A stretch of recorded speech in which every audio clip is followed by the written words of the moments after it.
Hello friends, आज हम pronoun के टाइप्स करेंगे। So let's start.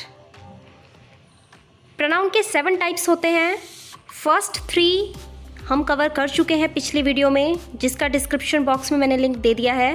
बाकी के 4 interrogative, demonstrative, indefinite and reflexive और इंटेंसिव प्रोनाउन, ये आज हम कवर करेंगे। डेमोन्स्ट्रेटिव प्रोनाउन, इसकी डेफिनेशन कहती है it points out a noun. Demonstrative pronoun वो प्रोनाउन होता है जो कि एक नाउन को दर्शाता है, एक नाउन की तरफ इशारा करता है, पॉइंट आउट करता है एक नाउन को। Examples this, that, these, those, ये सारे डेमोन्स्ट्रेटिव प्रोनाउन है। जैसे मैंने कहा दिस इज़ अ पेन, ये एक पेन है, मैंने इशारा किया पेन की तरफ। पेन क्या है? नाउन।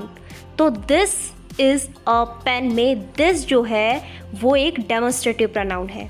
इसी तरह say that is a pen, वो एक पेन है, मैंने उस पेन की तरफ इशारा करते हुए बोला, तो दैट क्या है? डेमोन्स्ट्रेटिव। इसी तरह से दीज आर द बॉयज़, ये लड़के हैं, लड़कों की तरफ इशारा करते हुए बोला these are the boys, these demonstrative. वो लड़के हैं वो, दोज आर द बॉयज़, तो दोज क्या हुआ? Demonstrative pronoun. तो जो प्रोनाउन किसी नाउन की तरफ इशारा करता है उसे ही हम डेमोन्स्ट्रेटिव प्रोनाउन बोलते हैं। नेक्स्ट है interrogative pronoun. Definition the pronoun which is used to ask question and the answer of which is definitely to be a noun और प्रोनाउन। इसकी डेफिनेशन कहती है वो प्रोनाउन जो कि क्वेश्चन पूछने के लिए यूज़ होता है और जिसका आंसर या तो एक नाउन होता है या एक प्रोनाउन होता है। व्हाट, विच, हुज, हुम, हु, ये सारे इंटरोगेटिव प्रोनाउन हैं जिसका यूज़ हम क्वेश्चन पूछने के लिए करते हैं, जिनका आंसर या तो एक नाउन आता है या प्रोनाउन। एग्जाम्पल, मैंने कहा व्हाट इज़ योर नेम, आपका नाम क्या है। सामने वाला आंसर क्या देगा? अपना नाम। नाम को ही तो नाउन बोलते हैं, किसी व्यक्ति का नाम नाउन। तो आंसर क्या आया? एक नाउन। तो व्हाट क्या हुआ? इंटेरोगेटिव प्रोनाउन, क्योंकि ये क्वेश्चन पूछने के लिए यूज़ हुआ है और इसका आंसर एक नाउन आया है। तो व्हाट क्या हुआ? एक इंटेरोगेटिव प्रोनाउन।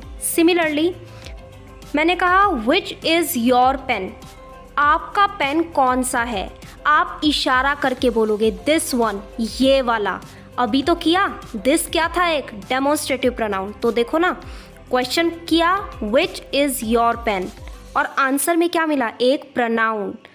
तो विच क्या हुआ? Interrogative pronoun. इसी तरह से मैंने कहा ये पेन किसका है? Whose pen is this. तो मैंने कहा मेरा, माइन। माइन क्या है? एक प्रोनाउन है। कौन सी कैटेगरी का? ये एक पॉजेसिव प्रोनाउन है। तो आंसर क्या आया? एक प्रोनाउन। माइन एक प्रोनाउन है, तो हुज क्या होगा? Interrogative pronoun. इसी तरह हुम, हु, ये इंटेरोगेटिव प्रोनाउन है जिनका यूज़ हम क्वेश्चन पूछने के लिए करते हैं और उनका आंसर एक या तो नाउन आता है या प्रोनाउन। नेक्स्ट है indefinite pronoun. Definition it refers to an indefinite और जनरल पर्सन या थिंग। ये इनडेफिनेट या हम कह सकते हैं जनरल पर्सन, व्यक्ति या चीज़ के बारे में बताती है। जैसे ऑल एक इनडेफिनेट प्रोनाउन है, क्योंकि जब मैं ऑल का यूज़ करती हूँ मतलब सारे, उसमें हर एक व्यक्ति गिना जाता है कि तुम सारे, यू ऑल।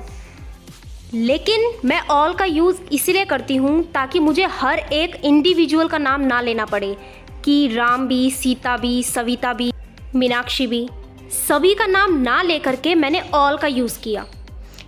सभी का इंडिविजुअली नाम लेती तो डेफिनेट होता कि राम, सीता, सविता, मीनाक्षी, राहुल, लेकिन मैंने ऑल का यूज़ किया इसीलिए ये इनडेफिनेट है।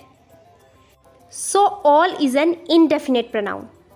इसी तरह से बोथ का यूज़ हम 2 जनों के लिए करते हैं, 2 पर्सन के लिए, 2 चीज़ के लिए। जैसे मैंने कहा बोथ ऑफ यू, मतलब तुम दोनों। अगर वो दो जने जो हैं वो राम और राहुल है तो मैं ऐसे भी तो बोल सकती थी राम एंड राहुल, वो डेफिनेट होता।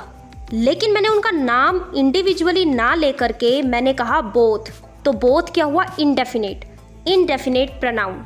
इसी तरह से ईच, एवरी, इसका मतलब हर एक व्यक्ति, हर एक चीज़ जो भी।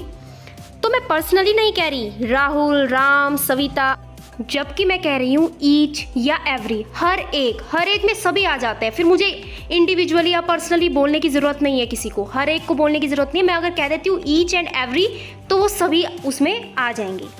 तो ईच एंड एवरी क्या है? इनडेफिनेट प्रोनाउन है। सिमिलरली आइदर मतलब कोई दो में से एक इंसान, कोई दो में से एक चीज़। नाइदर, दो में से एक भी नहीं। तो ये आइदर, नाइदर, ये भी किसी पर्सनली या इंडिविजुअली इंसान को या कोई चीज़ को पॉइंट आउट नहीं कर रहा है, तो ये डेफिनेट नहीं है, इनडेफिनेट प्रोनाउन। इसी तरह से नन, एनी, ये सारे हमारे इनडेफिनेट प्रोनाउन हैं। Next, reflexive pronoun. Definition, it refers back to the subject of the sentence. इस डेफिनेशन को हम एग्जाम्पल के माध्यम से समझते हैं।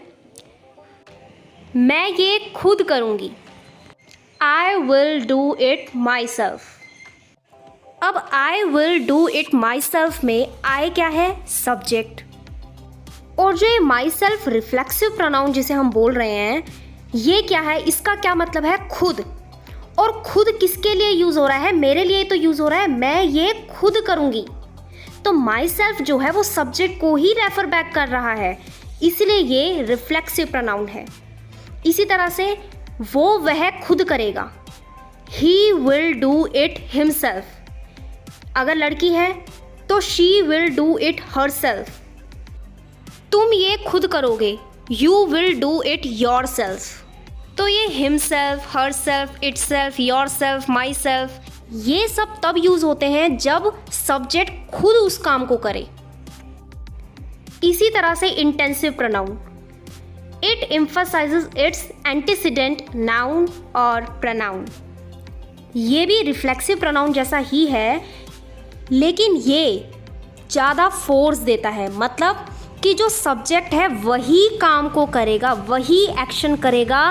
We have no other option कि कोई दूसरा उस काम को करेगा। एग्जाम्पल सारे वही हैं, himself, herself, myself, itself, yourself, reflexive pronoun वाले। सिर्फ कहने का सेंस चेंज हो जाता है।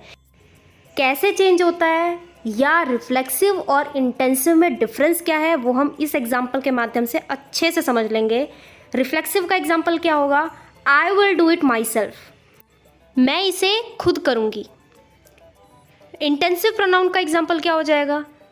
आई myself will do it, मैं खुद ही इस काम को करूँगी। तो ज़्यादा फोर्स किस बात में दिया जा रहा है? इंटेंसिव प्रोनाउन वाले एग्जाम्पल में, कि मैं इसे खुद ही करूँगी। वी हैव नो ऑप्शन कि कोई दूसरा इस काम को कर पाएगा। तो रिफ्लेक्सिव और इंटेंसिव हैं करीब करीब सेम ही, लेकिन फ़र्क सिर्फ फोर्स का है। रिफ्लेक्सिव में ज़्यादा फोर्स नहीं दिया जाता, सब्जेक्ट उस काम को खुद कर भी सकता है, नहीं भी कर सकता। लेकिन इंटेंसिव प्रोनाउन में सब्जेक्ट ही उस काम को करेगा, कोई दूसरा नहीं। पहचान हम ये कर सकते हैं, रिफ्लेक्सिव प्रोनाउन माई सेल्फ जो है इसमें, वो आफ्टर वर्ब जो कि यहाँ पे डू है उसके बाद यूज़ होता है। और इंटेंसिव प्रोनाउन जो माई सेल्फ ही है वो वर्ब से पहले यूज़ होता है। इधर भी डू ही वर्ब है तो उससे पहले intensive pronoun that is my self use हुआ है। So this is all about pronoun and its types. Thanks for watching. Do like, share, subscribe and comment.